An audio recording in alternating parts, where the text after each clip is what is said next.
Corinthiens 12. Pour ce qui concerne les dons spirituels, je ne veux pas, frères, que vous soyez dans l'ignorance. Vous savez que lorsque vous étiez païens, vous vous laissiez entraîner vers les idoles muettes selon que vous étiez conduits. C'est pourquoi je vous déclare que nul, s'il parle par l'Esprit de Dieu, ne dit « Jésus est anathème », et que nul ne peut dire « Jésus est le Seigneur », si ce n'est par le Saint-Esprit.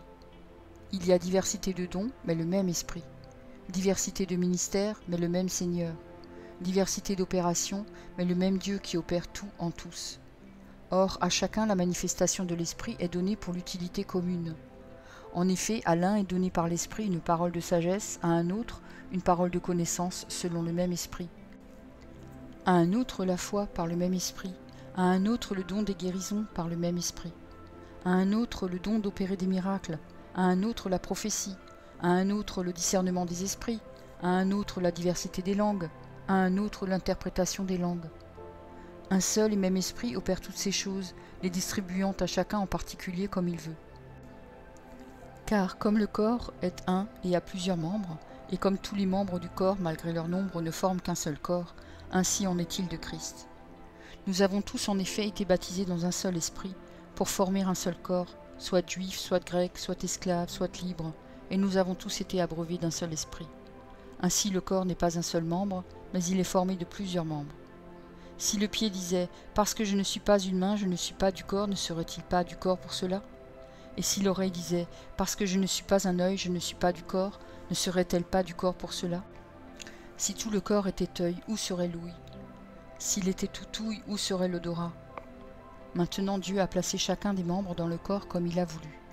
Si tous étaient un seul membre, où serait le corps ? Maintenant donc il y a plusieurs membres et un seul corps. L'œil ne peut pas dire à la main « Je n'ai pas besoin de toi », ni la tête dire aux pieds « Je n'ai pas besoin de vous ». Mais bien plutôt les membres du corps qui paraissent être les plus faibles sont nécessaires, et ceux que nous estimons être les moins honorables du corps, nous les entourons d'un plus grand honneur.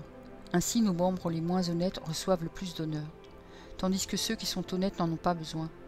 Dieu a disposé le corps de manière à donner plus d'honneur à ceux qui en manquaient, afin qu'il n'y ait pas de division dans le corps, mais que les membres aient également soin les uns des autres.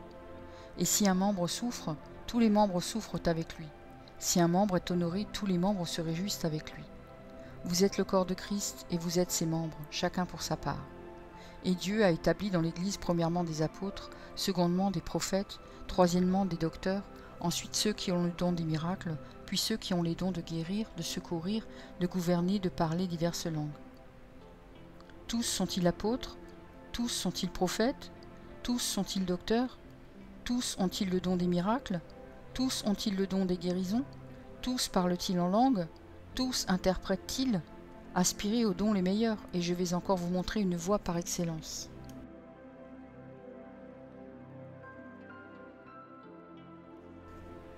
Quand je parlerai les langues des hommes et des anges, si je n'ai pas la charité, je suis un airain qui résonne, ou une cymbale qui retentit. Et quand j'aurai le don de prophétie, la science de tous les mystères et toute la connaissance, quand j'aurai même toute la foi jusqu'à transporter des montagnes, si je n'ai pas la charité, je ne suis rien. Et quand je distribuerai tous mes biens pour la nourriture des pauvres, quand je livrerai même mon corps pour être brûlé, si je n'ai pas la charité, cela ne me sert de rien. La charité est patiente, elle est pleine de bonté. La charité n'est point envieuse. La charité ne se vante point, elle ne s'enfle point d'orgueil.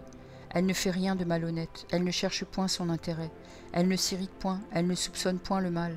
Elle ne se réjouit point de l'injustice, mais elle se réjouit de la vérité.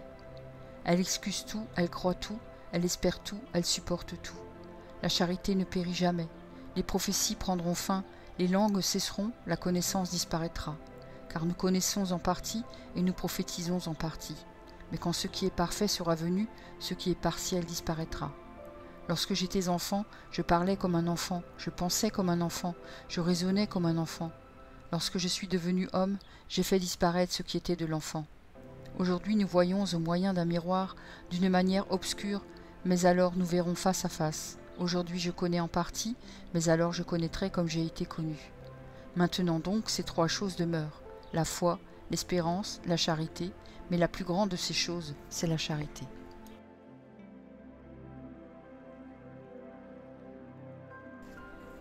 « 1 Corinthiens 14 » Recherchez la charité, aspirez aussi aux dons spirituels, mais surtout à celui de prophétie. En effet, celui qui parle en langue ne parle pas aux hommes, mais à Dieu, car personne ne le comprend, et c'est en esprit qu'il dit des mystères.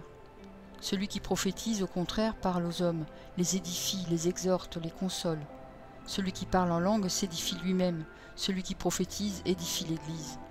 Je désire que vous parliez tous en langue, mais encore plus que vous prophétisiez. Celui qui prophétise est plus grand que celui qui parle en langue, à moins que ce dernier n'interprète, pour que l'Église en reçoive de l'édification. Et maintenant, frères, de quelle utilité vous serais-je si je venais à vous parlant en langue, et si je ne vous parlais pas par révélation, ou par connaissance, ou par prophétie, ou par doctrine? Si les objets inanimés qui rendent un son, comme une flûte ou une harpe, ne rendent pas des sons distincts, comment reconnaîtra-t-on ce qui est joué sur la flûte ou sur la harpe? Et si la trompette rend un son confus, qui se préparera au combat?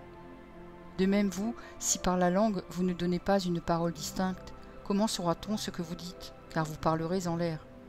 Quelque nombreuses que puissent être dans le monde les diverses langues, il n'en est aucune qui ne soit une langue intelligible. Si donc je ne connais pas le sens de la langue, je serai un barbare pour celui qui parle, et celui qui parle sera un barbare pour moi. De même vous, puisque vous aspirez aux dons spirituels, que ce soit pour l'édification de l'Église que vous cherchiez à en posséder abondamment. C'est pourquoi que celui qui parle en langue prie pour avoir le don d'interpréter. Car si je prie en langue, mon esprit est en prière, mais mon intelligence demeure stérile. Que faire donc? Je prierai par l'esprit, mais je prierai aussi avec l'intelligence. Je chanterai par l'esprit, mais je chanterai aussi avec l'intelligence. Autrement, si tu rends grâce par l'esprit, comment celui qui est dans les rangs de l'homme du peuple répondra-t-il Amen à ton action de grâce, puisqu'il ne sait pas ce que tu dis? Tu rends, il est vrai, d'excellentes actions de grâce, mais l'autre n'est pas édifié. Je rends grâce à Dieu de ce que je parle en langue plus que vous tous. Mais dans l'Église, j'aime mieux dire 5 paroles avec mon intelligence, afin d'instruire aussi les autres, que 10 000 paroles en langue. Frères, ne soyez pas des enfants sous le rapport du jugement, mais pour la malice, soyez enfants, et à l'égard du jugement, soyez des hommes faits. Il est écrit dans la loi, c'est par des hommes d'une autre langue, et par des lèvres d'étrangers que je parlerai à ce peuple. Et ils ne m'écouteront pas même ainsi, dit le Seigneur. Par conséquent, les langues sont un signe, non pour les croyants, mais pour les non-croyants. La prophétie, au contraire, est un signe, non pour les non-croyants, mais pour les croyants. Si donc, dans une assemblée de l'Église entière, tous parlent en langue, et qu'il survienne des hommes du peuple ou des non-croyants, ne diront-ils pas que vous êtes fous? Mais si tous prophétisent, et qu'il survienne quelque non-croyant ou un homme du peuple, il est convaincu par tous, il est jugé par tous. Les secrets de son cœur sont dévoilés de telle sorte que, tombant sur sa face, il adorera Dieu, et publiera que Dieu est réellement au milieu de vous. Que faire donc, frères, lorsque vous vous assemblez? Les uns ou les autres parmi vous ont-ils un cantique, une instruction, une révélation, une langue, une interprétation? Que tout se fasse pour l'édification. En est-il qui parlent en langue? Que 2 ou 3 ou plus parlent, chacun à son tour, et que quelqu'un interprète.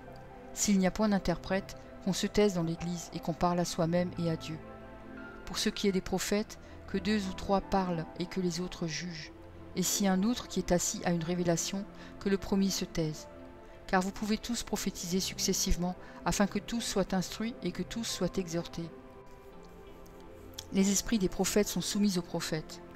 Car Dieu n'est pas un Dieu de désordre, mais de paix, comme dans toutes les églises des saints, que les femmes se taisent dans les assemblées, car il ne leur est pas permis d'y parler, mais qu'elles soient soumises selon que le dit aussi la loi. Si elles veulent s'instruire sur quelque chose, qu'elles interrogent leur mari à la maison, car il est malséant à une femme de parler dans l'Église. Est-ce de chez vous que la parole de Dieu est sortie, ou est-ce à vous seul qu'elle est parvenue? Si quelqu'un croit être prophète ou inspiré, qu'il reconnaisse que ce que je vous écris est un commandement du Seigneur. Et si quelqu'un l'ignore, qu'il l'ignore. Ainsi donc, frères, aspirez au don de prophétie, et n'empêchez pas de parler en langue, mais que tout se fasse avec bienséance et avec ordre. Merci pour ton écoute. Je t'encourage à écouter encore la parole du Seigneur. J'ai pris un engagement avec lui et je publierai tous les jours un verset. Si j'en oublie un jour, j'en ferai 2 le lendemain. De ton côté, tout ce que tu as à faire, c'est de t'abonner à cette chaîne. Et s'il te plaît, n'oublie pas le pouce bleu. Et si tu veux me laisser un gentil commentaire, c'est aussi apprécié. Pour écouter la suite, clique simplement sur la vidéo du jour suivant, en haut à gauche. Que Dieu te bénisse.